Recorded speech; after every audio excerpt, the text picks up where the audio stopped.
scene, serve search warrant. Call on the radio for assistance. Shots fired. 489 Van Zant Road. That's audio from Laurel County Dispatch on the night police say they shot and killed a man in London, Kentucky. It is more evidence police targeted the wrong house with a warrant. They barged into a home at 511 instead of at 589 Van Zant Road. Officers shot and killed Doug Harless in that late night confrontation that started with a stolen weed eater.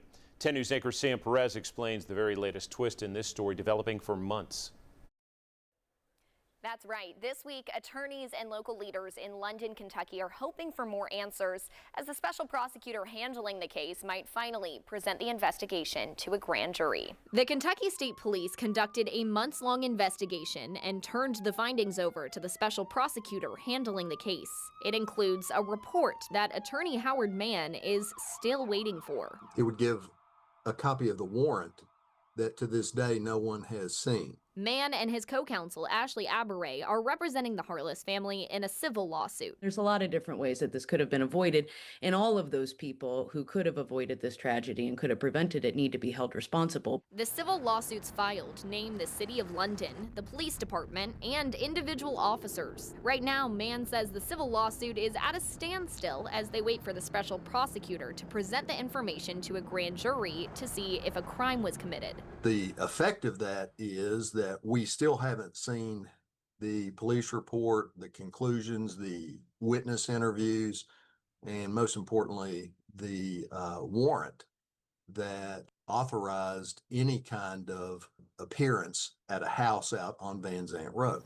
The report could also include why and how police showed up at the wrong house. In a hoe, everybody's wanting answers to what happened that night. London Mayor Randall Weddle says although the house numbers on the door show that police were at the wrong address, the map that shows up in the 911 dispatch center showed something different. When everybody was saying this is the wrong address, the PVA said it wasn't. So is it? And they can't say nothing to me. The PD can't because it's an open investigation. They've talked to investigators with the Kentucky State Police, and the Kentucky State Police has it. So that's one of the questions I have. I want to know more information about this address. While media, civil attorneys, and local leaders say they haven't seen the report yet, Weddle says he's confident in the city's police department. You know, I believe they know how to do their jobs, and I believe that, you know, that until somebody shows me differently, that they executed it the way that it should have been done. But others like Aberray disagree.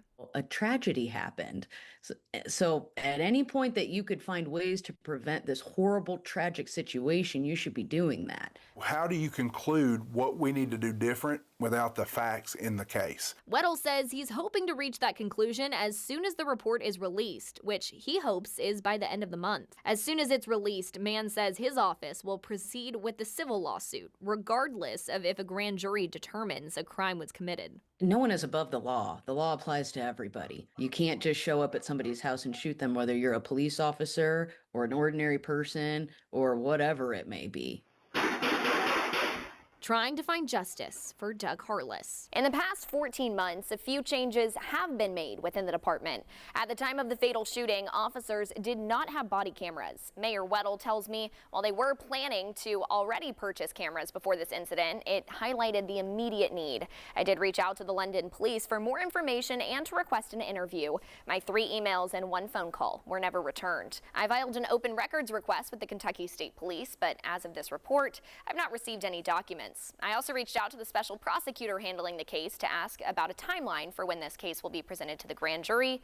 I have not heard back. To hear from a local advocate about how she is fighting for justice, you can stream the full extended version of this story right now on WBIR+. You can download it on your TV to watch for free. Back to you.